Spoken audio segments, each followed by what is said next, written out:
Welcome to the root of all success with the real Jason Duncan, a podcast that explores how the world's most powerful entrepreneurs unlocked success and how their stories can help you do the same. A successful educator turned entrepreneur, Jason has built multi-million-dollar businesses that have been featured in Inc. magazine and Entrepreneur magazine. His life's mission now is helping entrepreneurs live what he calls #the exit lifestyle. Introducing TEDx speaker, mastermind leader, author, entrepreneur, cigar aficionado, motorcycle enthusiast, and host of The Root of All Success, the real Jason Duncan. The real Jason Duncan. Hey there, I'm the real Jason Duncan. You can call me JD. I am here today with Chris Dreyer on the show. And we've got an interesting conversation that we're going to have because this guy, like me, had a degree in teaching and history and found himself in a school doing that thing. Like he was the detention teacher. And while he was doing that, figured out how to do affiliate marketing to the tune of about 16 grand a month in personal income while he's managing detention students all day long in complete silence. And then he tells this story that he decided to move on out of the teaching thing and takes 3 jobs at one time. So this guy is really all about niching down. He wrote a book called Niching Up. I said niching down, but it's niching up. So niching up, the narrower the market, the bigger the prize.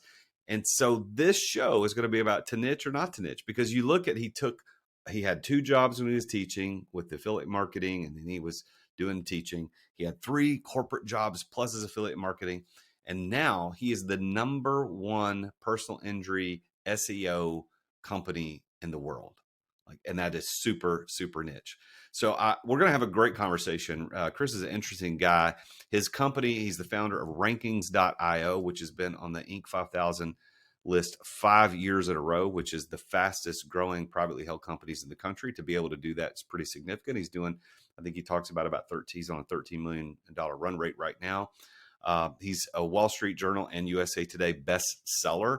So he actually knows what he's talking about.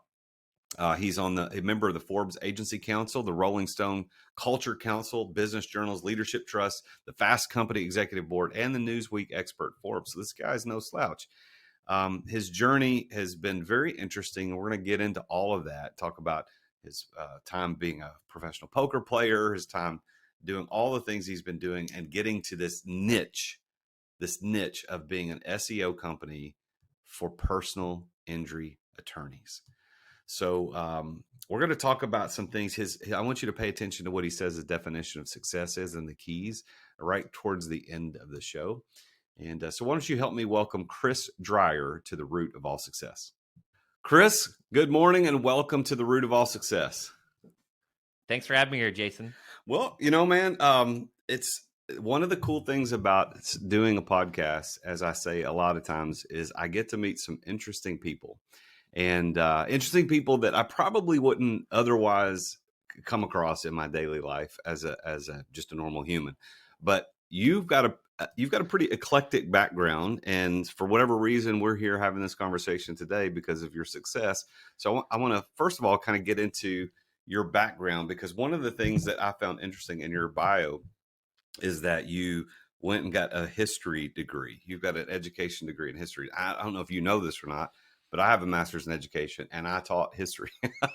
So how and why did you decide to do the history degree?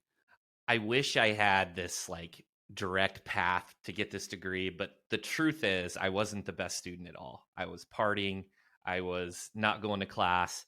And I went to the advisor after being in for a handful of years. And I was like, what's the degree I'm most close to? And he's like, a history degree. I'm like, let's do it. So, for my parents listening, please earmuff, but that's the actual truth. I knew I was going to be an entrepreneur. I knew I was going to start my own business. And I even told my parents going in before college, I was like, just so you know, I'm going to start my own business. So they knew that. And that's the truth of how I got that degree. I didn't have this direct path. I kind of fell into it. Well, again, I think it's funny because my story a little different, but when I went to get mine was a master's in education. So I had a bachelor's in ministry, which was a whole other story. But when I went to get to my master's in education, I wanted to teach school. I was kind of the same thing. Like, hey, what degree in teaching could I get that will allow me to teach? And they were like, well, you have a bachelor's in ministry, which is a lot of ancient history studies. You're going to teach history. And I ended up turning out loving it. But it sounds like, based on your bio, that did you actually ever teach that, or did you just do the detention? Right. I did the student teaching and stuff through history. And so I did teach it, I guess, in practice during college. But yeah, I was just a detention room teacher. The truth is, the reason why I got an education degree, one of the reasons was because I was really into sports, heavily involved in sports. And I, at one point, was considering coaching college basketball. And that's one of the main reasons why I went that direction too. Because you could coach and teach history, because that's what history teachers do, huh? Right. Well, I enjoyed it. It's like the next best thing to playing. And I was a captain of our conference, like a top player back in my skinny days before I put on 100 more pounds. But I think the next best thing to playing is coaching. I coached my soccer team the first year I taught school, and I really thoroughly enjoyed it. And then I moved to a new district, and they didn't have a soccer team, and I couldn't basketball and football kind of really wasn't my thing in terms of coaching. But you're right, coaching was a ton of fun. It was a lot of time. It was a whole lot of time, but I thoroughly enjoyed it. And I was the in-school suspension fill-in during lunch. And that hour that I was in there, I hated it. Golly, I hate it. That's so boring. I don't know how people do that every single day without wanting to just hang themselves in the locker room. It's terrible to sit there just complete silence with the worst kids in the school. Yeah, terrible. That's my experience. Well, so you wanted to be an entrepreneur. How did you know you wanted to be an entrepreneur? It was just in me. I don't know how to explain it. I was always looking at businesses and growth and trying to become wealthy. Truthfully, when I was younger, we were very poor. I didn't know that at the time. I just thought it was normal to go get the water truck and go get our water, because we didn't, we were collecting well water. And I didn't realize that, cleaning houses and businesses on the weekends was not something other kids did. To be fair, my parents were very good with money. My dad's a mail carrier. My mom was a cook, and I was never without, but we didn't have a ton of money. And I saw my uncle, he was very wealthy, and I always strived. I kind of wanted that success. So what did your uncle do that made him wealthy? Geez, he was in the energy business, multiple energy businesses, Dynegy, and he was just the CEO of multiple companies, some that got sold, and just massive exits throughout Houston. And he was just vacations over at his house. It was just eye-opening of what was possible. Is this your dad's brother or your mom's brother? Yeah, dad's brother. Yeah, so dad's brother, Alec Dreyer. All right. So was he an entrepreneur or was he corporate? It's funny because back then I would have said an entrepreneur, but really he had a very high paying job. He got equity and he got that, but he didn't start up his own. So he was working for someone, but definitely he never plateaued. He always took the next career path. And I think he's a chairman of now some boards and travels and gets paid doing that. But he never really started anything from scratch. It was he did have a job. He was the CEO. So what's funny about wealth creation is that the people like your uncle who do that are the anomaly, because most people don't create wealth through being an employee. It's actually a harder road through employment than it is through entrepreneurship, even though entrepreneurship ain't no walk in the park. But your uncle succeeded in spite of the odds. And I think a lot of people coming up out of high school, going into college, are like, hey, I just want to get a great job. I want to, be the CEO. I want to have the options and the equity so that I can build a wealthy generational wealth for my family. But that doesn't happen that much. And so your uncle had some influence over you kind of unintentionally. That's pretty interesting. So you saw him and you're like, I want to live that lifestyle. I want to be that lifestyle. And your path through it was to entrepreneurship. But that wasn't originally how you started, right? I mean, you went to college and followed a traditional path. When did you break from that path? There were a couple pivotal times. My younger sister, she's 2 years younger than me, had a plumbing business with her husband. And they pushed me like, hey, start your own business, start your own business. And so that was kind of strange because she went for it, and she was, she went to college, had a radiology degree and this. So, and she kept encouraging me. That was one moment. The detention room was another moment. I just was bored out of my mind. And you can only look at sports so much. I mean, maybe you could look at it the entire day, but I was looking at like, how can I make more money to get out of this situation? And that's where I found affiliate marketing. And another thing too is my first year teaching, I actually bought 2 triplexes. So I got into the real estate space. So I had $250,000 worth of real estate. I couldn't get a loan for that for what I was making. So I had to get creative. And, I had some owner financing type deals where they, contract for deed. But yeah, so I early on, right after college. So you did the affiliate marketing first. Explain that for the dumb people in the room. Like, because I mean, I get it, but I don't know that I truly get it. What does that mean?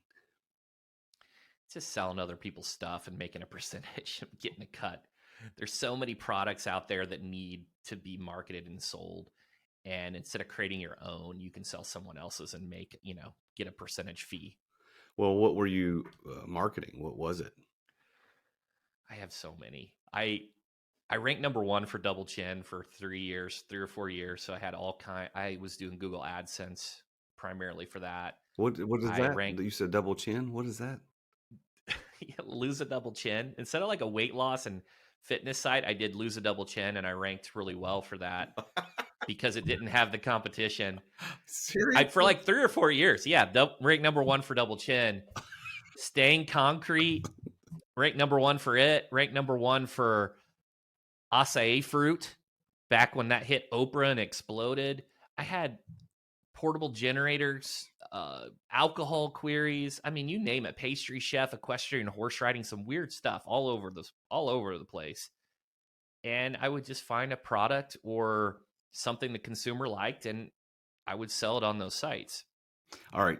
So you're gonna have to help me with this. I get the concept, but walk me through. Well, this is not what the whole show's about, but I really am interested in this. So if you find let's do the double chin thing. We got to leave that alone. But let's do the portable generator. All right. So you find the portable generator online. You're like, ooh, this is cool. Did you just call these people up? You email and say, hey, I want to be an affiliate. What commission will you give me if I sell your stuff or send traffic? Is that how that started?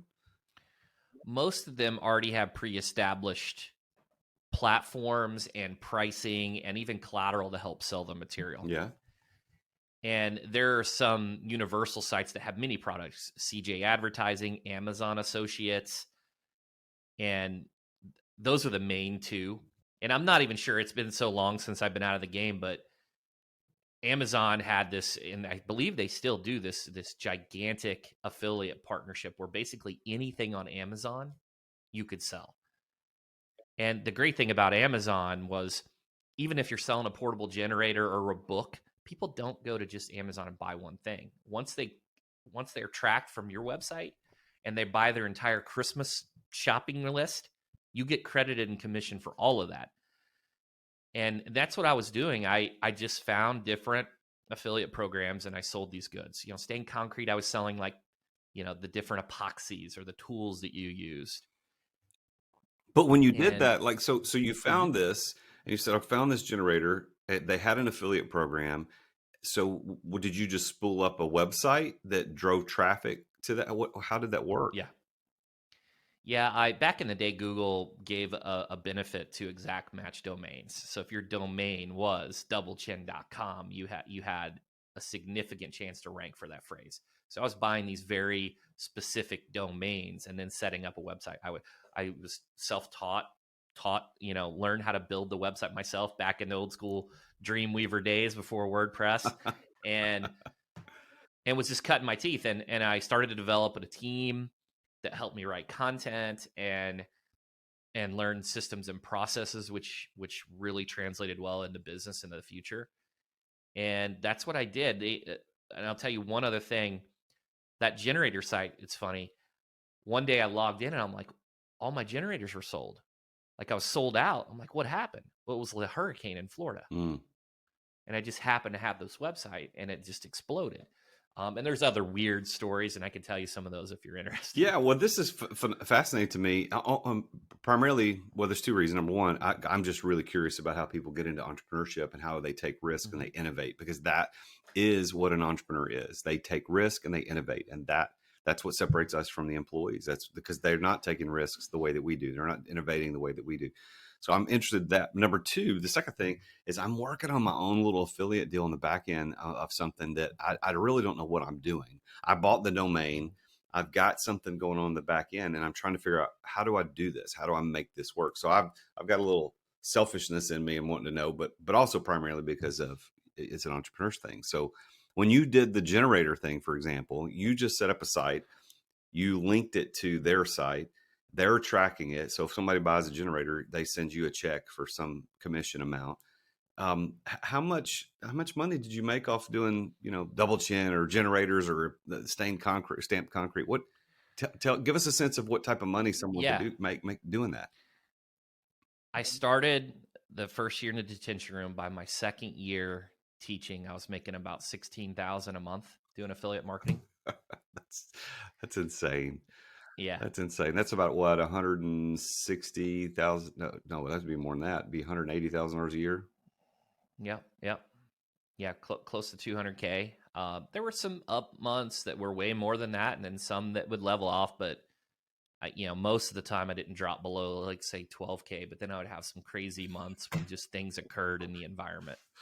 That's crazy. So it almost matched your teaching income, right? Right. Yeah, and my coaching at that, like $4 an hour coaching, right? Yeah, when I was coaching, they gave us a 3% stipend on our normal salary. So whatever your normal salary was, you got 3% to be the coach, which I think the last year I taught school was $38,000 a year, like a year. And you're doing that in 2 months in affiliate marketing. That's significant. So you didn't stay in affiliate marketing. You used that to finance and leapfrog into something new. What did you do next? Couple things I should fill in here. I, back in the day, was taking the short-term approach. My content wasn't the best. My websites weren't the best. And I was just all over the place and not focusing on quality, because back in the day, Google didn't have the repository of information it has now. There were just subject material wasn't covered. So if you wrote an article, you could rank. But then once everyone was doing that, you had to focus on quality. So my income literally overnight went from like I said, like $16,000 a month down to like $2,000 a month because of a Google algorithm update. And I was not the best with my money at this time.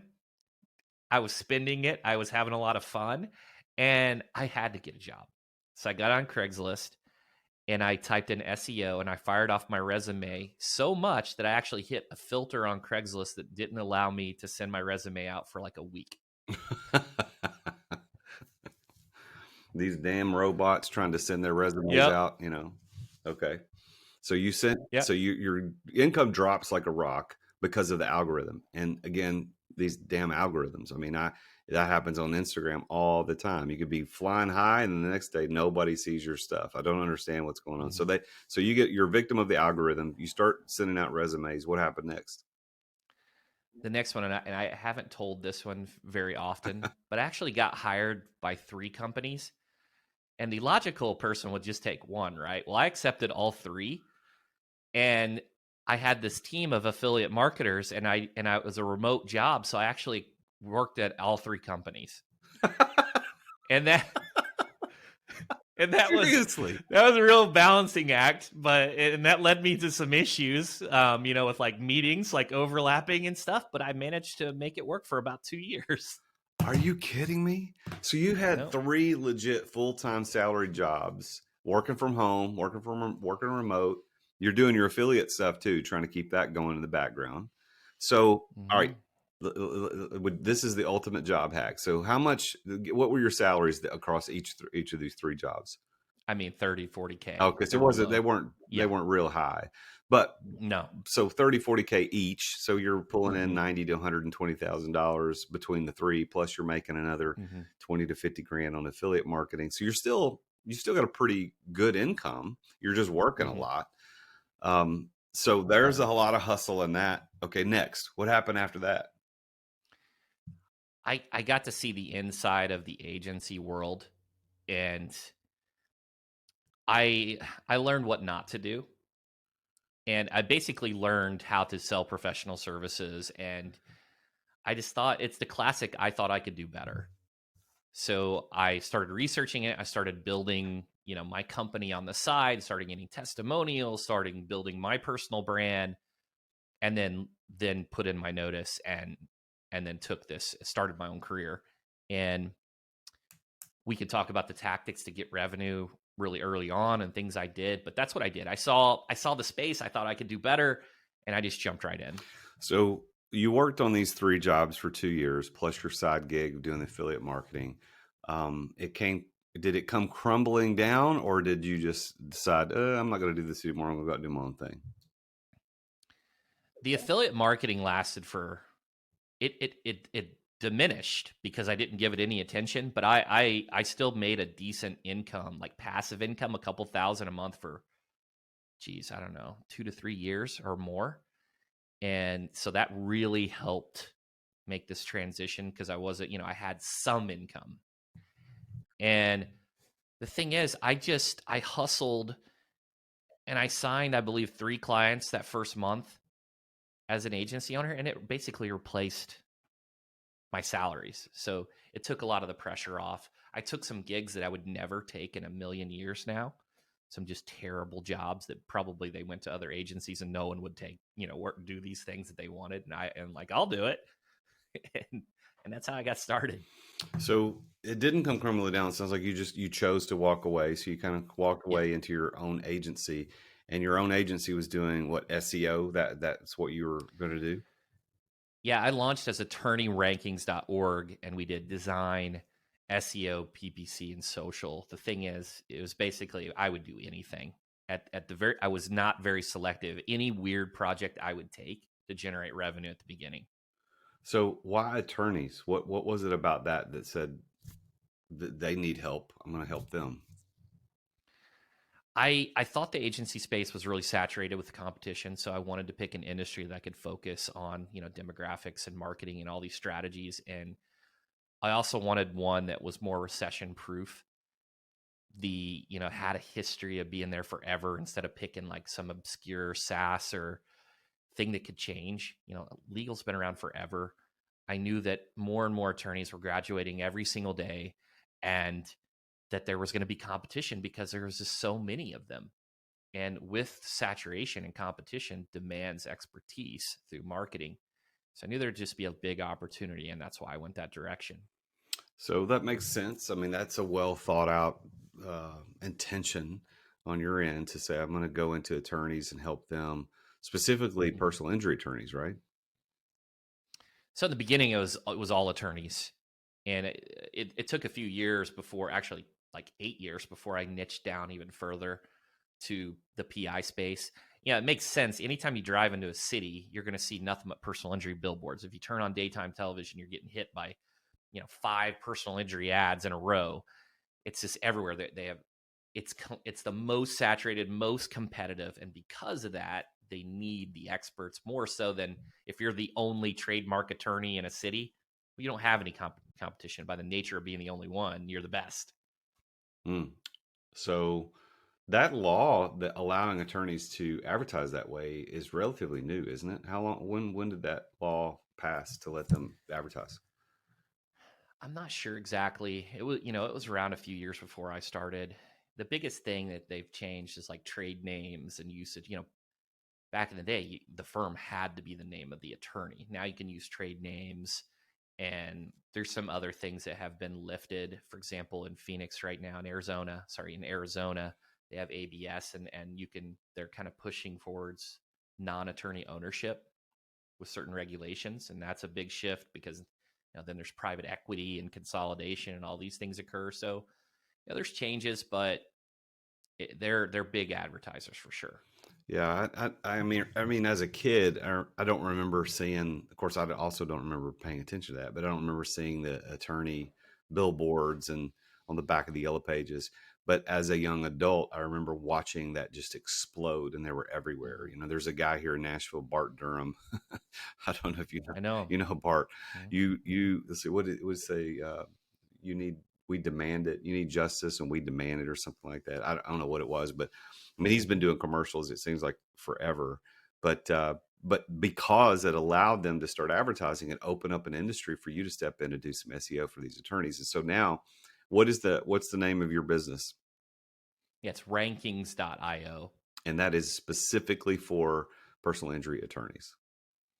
98% of our business is PI. We do occasionally take one outside if it makes sense. Yeah. And you have, what year did you start that business? 2013. Okay. So 10 years, you're on your 10 years. You've been in the Inc. 5000 list 5 years in a row, which is not an easy feat. One of the companies I own did it 2 years in a row, and that's a pretty big deal. So you've been growing at a pretty substantial clip. How many employees are working with you now? Let's take a quick break to thank our amazing sponsors for making this podcast possible. Hey, I want to talk with you about one of my favorite tools as a salesperson and as an entrepreneur, and that tool is Dub. I want you to imagine for a minute getting an email from somebody, and instead of just being the plain old crappy text in an email, rather than just having a bunch of HTML where it's pictures and stuff, what if it was a video? And the video had a little GIF, and it was playing right there in the email as soon as you opened it, and it had your name. Like it said, "Hello, Jason, check this out." And then you clicked play, and it played right there in your inbox in the window. And it was somebody trying to tell you how great you are, or how awesome they can help you, how good they can help you out. That is the power of video emails. I want you to try Dub out. I've been using it for years. I have closed countless millions of dollars in sales over the last, 6 years or so using Dub, and you can do it too. All you got to do is go to therealjasonduncan.com/Dub. That's DUBB. Therealjasonduncan.com/Dub. Dub will help you make an impact in your sales through video. It's going to help you with, they've even got a CRM built into it. You can build landing pages. You can do campaigns, even SMS campaigns. You can set up automations to manage workflows and maximize conversions. And like I said, they've got an existing software platform inside Dub to take your CRM to the next level. Try this out. Get a free special just by being a listener to the podcast. Go to therealjasonduncan.com/Dub. Get 2 weeks to try it for free and 50% off your first 2 months. That's therealjasonduncan.com/Dub.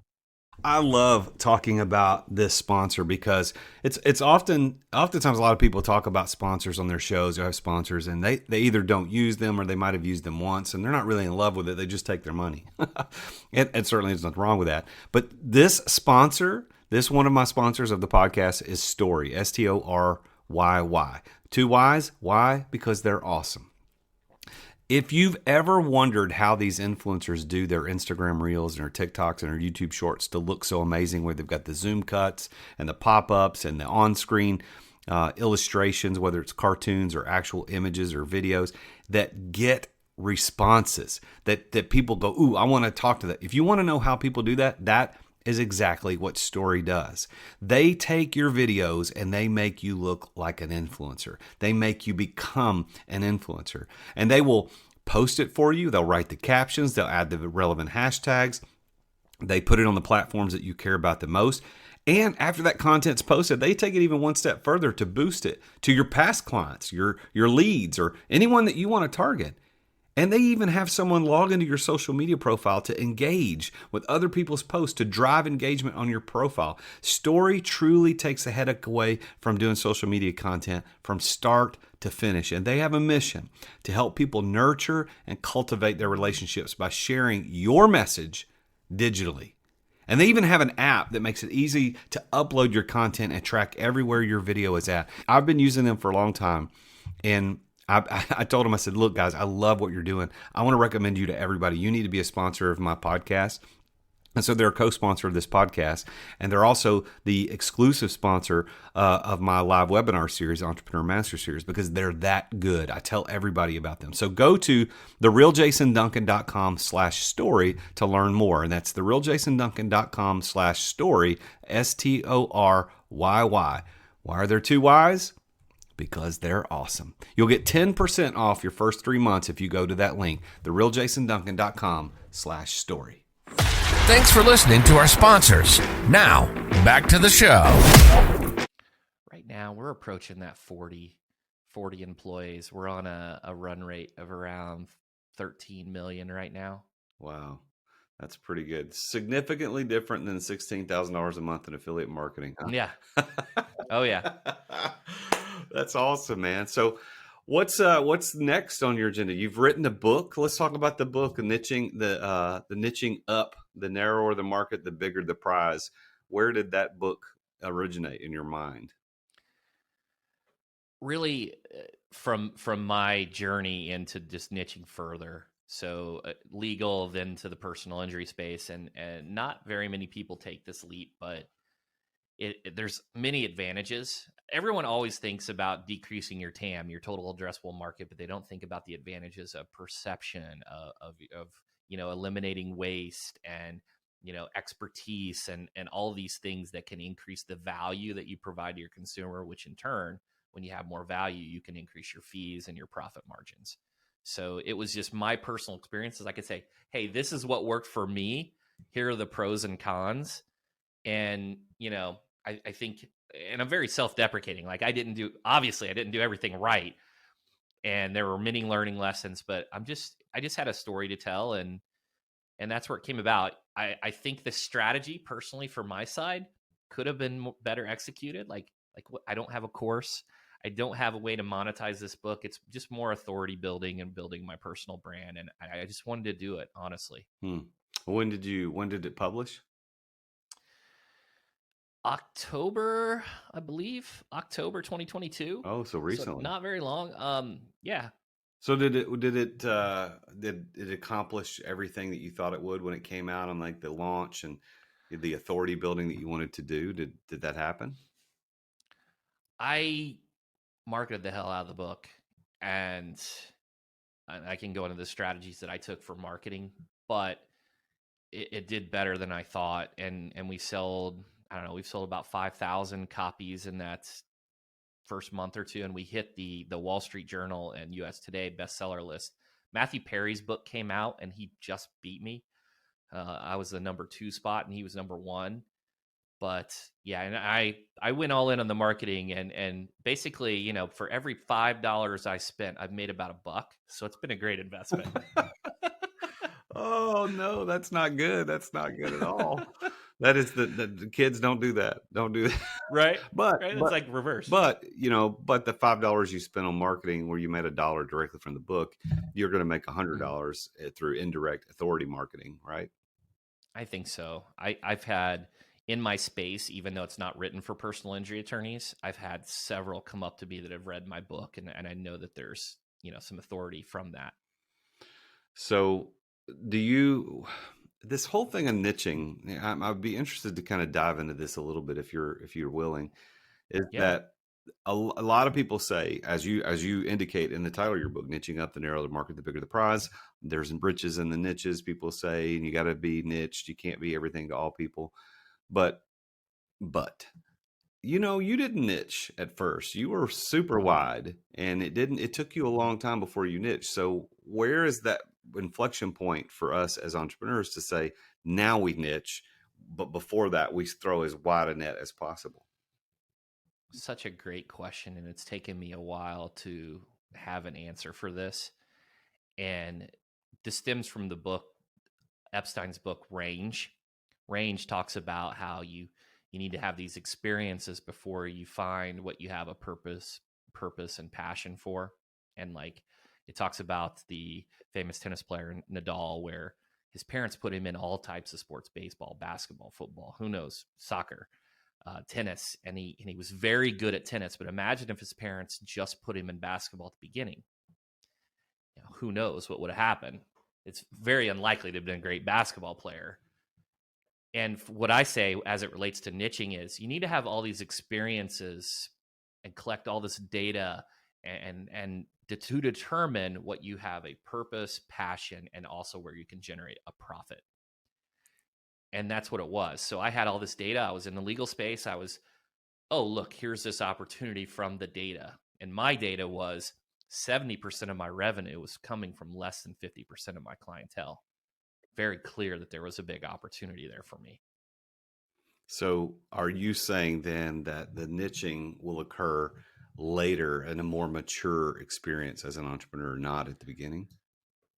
I think look, for every answer I say, you could do it this way, someone else is going to prove it. That you start with a niche and they were very successful. But I think for most people, they need to get the experience and have experience across a lot of industries before they pick their niche. Yeah. I appreciate your perspective, Chris, because I don't think it's as easy an answer as the question may seem to indicate. Because if you look at it, you look at Instagram gurus and TikTok gurus, they'll say the average millionaire has 7 sources of income. Well, that's true. And I think you and I would probably agree with that. But the reality is they didn't have it at the beginning. They had one, and they did one thing well, and they did it.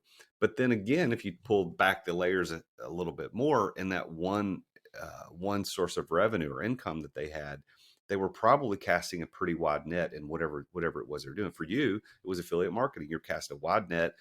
You did have 2 sources of income because you were a teacher and you had this affiliate.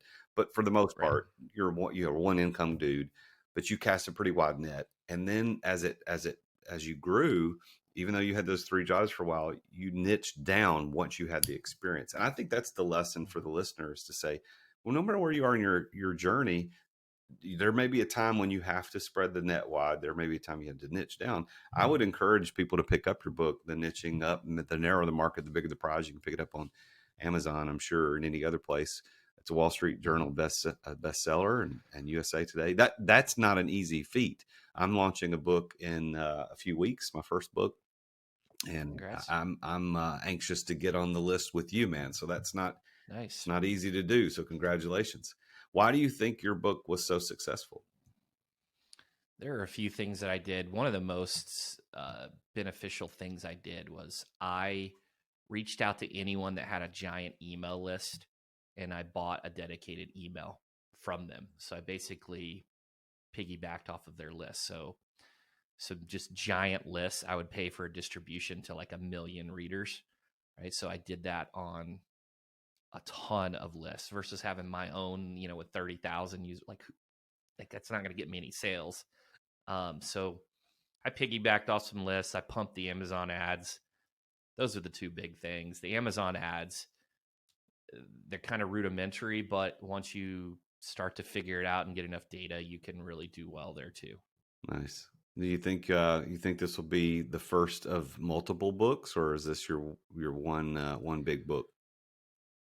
It'll be the first of multiple. I'm actually writing another one right now, Preeminent Personal Injury Lawyer Marketing. Not sure when that one's going to come out. I'm about halfway done. There were some other things I learned. For example, Scribe doesn't do the distribution to barns and hotels and airports because they, all those companies hold the books on consignment and they ship them back. And Scribe doesn't have warehousing capabilities. And that was a big learning lesson because on the front of the cover of Scribe, and I love Scribe, I'm using him again, but it's like David Goggins, and you see his book everywhere. Well, they made a special exception for David Goggins. I'm not David Goggins, right? And there's some other special exceptions they made, and I just learned the hard way that to get the mass distribution, you need to go through a traditional publisher. Yeah. So you're still going to use Scribe, but are you going to hope to get to a bigger publisher? Scribe for this one for personal injury lawyer marketing because it's so niche and I'm not looking for the mass distribution. I need to be very specific. Yeah. But if I do anything on a business orientation that applies to a very wide TAM, then I would use a traditional publisher. So one thing we haven't talked about today, Chris, is the fact that you have become a top-ranked online poker player in all your free time. So I got to know about that story. Yeah, I wouldn't. So my roommate who started off doing digital marketing back when I was learning all of this, he kind of segued and went into the poker route. And he didn't just play casual poker. Like he had a coach that he checked and they reviewed sessions and he played X amount of hand. It was a job for him. And I said that I wanted to learn. And so he coached me for a month. And in that time period, I'm going to say 30,000 hands in a month that we reviewed every single session that I played, because I played multi-table. That's the equivalent of what most live game players would play in their lifetime. And I played in a month. And it was his birthday. And so there's a lot of questions I'm sure you have on this, but I ended up playing in a very large tournament and doing quite well. And I'll let you jump in there for questions, but. So 30,000 hands in 1 month. That's a lot. That's significant. That's like nothing else. That's going to the bathroom, eating, sleeping, and playing poker. That's pretty much it, sounds like, right? And having 3 jobs. Oh, you were doing this during your 3 job days? Oh my gosh, dude. All right, so you did all this, and then what? Like you went to a big tournament and won? I went out for my buddy's birthday, my roommate, and we were hungover at a little breakfast cafe. And I was like, hey, I want to play in this Sunday $1 million tournament. And it was like $200. And I was like, I don't know if I'm going to play. And he's like, well, look, I'll split it with you 50-50. I'll pay $100 and then I'll take 50% of your winnings. Well, that tournament was 14,000 players and I got 4th on a chop, and it was $234,000. So, for $100 investment, he got 137, whatever the math comes out to be, half of that, 234. And then I played in a couple other tournaments and I won those too. And I won, 20,000 here, 30,000 there. So I ended up winning over 300,000 that month of April. And this was the same time as Black Friday. Any poker player listening is like, oh, ugh. I went to withdraw my money and the federal government had seized it. So I didn't actually get my money until 3 years later. What? Oh, you got to tell me about that. I don't know what that is. What happened? Yeah, so it was actually illegal to play online poker in the U.S. And all these sites existed, Full Tilt Poker, Parties, Poker Stars. There were a bunch of them. And I had never had any issues withdrawing money. And then, so what I did was I withdrew $20,000 wire because I'd never done this. I was afraid to do it all at once. And like, what if something happened? And I got it. It hit my bank account. I'm like, cool. I went to click to withdraw the rest of the money. And it's like, I had this warning message about the federal government. And I started researching it and come to find out the federal government seized all of them. And yeah, it was just, and that was also when I retired from online poker after going through that. But yeah, it was locked up for 3 years. There was very ups and downs that I didn't know that I was going to get the money. I thought it was just like, oh, cool, I won all this, but I'm not going to receive a penny. But I eventually did get it. Well, how much was it? It's about 300,000 locked up. Wow. And they paid you interest on that, I'm sure, for 3 years, right? Oh, right. Right. I say this, I'm a half glass full guy. I'm an optimist. If I would have got the money then, I would have blown it. Yeah. I would have blown it. Bought a new car, did something dumb. Fortunately, I got the money later and I was a bit wiser and actually utilized it. Wow, man. And what year was that? I believe that was 2011 or 12. Okay. So that's right before you started rankings, huh? Okay. Yeah. Man. So how do you define success? Like if you had to narrow down that word, what do you think that word means? Well, in competition winning, I know that's very status orientation. our core values are play to win, foxhole mentality, send and delete, and true grit. It's not these fluffy team player ones, right? We are coming to compete. That's winning, that's success. I think just being happy on the other side of the coin, on the relationship side, being happy and not stressed and living the life of freedom. So, if you look at the two sides of that definition, you said in competition, success is winning, but in just general in life, it's being happy and not being stressed. So, with those definitions as a backdrop, do you consider yourself to be successful? Yeah, I do. I think I'd be a fool not to say I do. I say that with no ego, but I'm very happy. That's great, man. And you're winning, it sounds like, too. Yeah, thank you. So what do you think your keys to success have been? If you look back over your career, coming up to this point where you're killing it, you got a great company, you're growing, you got a best-selling book, you're going to write another one, things are going well. What were the keys? How did you unlock that type of success in your life? Consistency, execution, learning from my mistakes, fighting through adversity. There are things that happen, you get punched in the mouth a lot, and it's just learn from those mistakes and improve. And continually learning, have a habit for learning and increasing your skill. Those are the big ones. I hate to narrow it down, but I think we've executed consistently for a longer period of time than most in my space. Well, how many people are in your space? I mean, how many people are specifically doing rankings, SEO for the personal injury attorney niche? Like, how many people are doing that?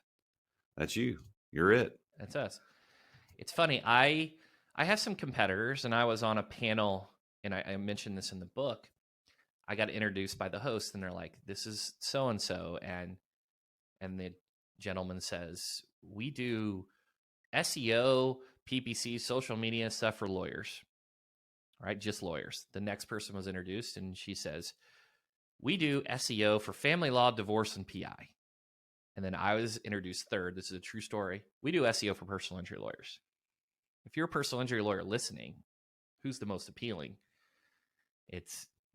It was us. There's just a perception of expertise, even though you don't know anything about us. Our case studies, our results. So that's a true story. Yeah. Yeah. Wow, man. Well, congratulations on all your success. It's pretty interesting. Now, you have your own podcast that you're doing. Would you like to talk a little bit about that?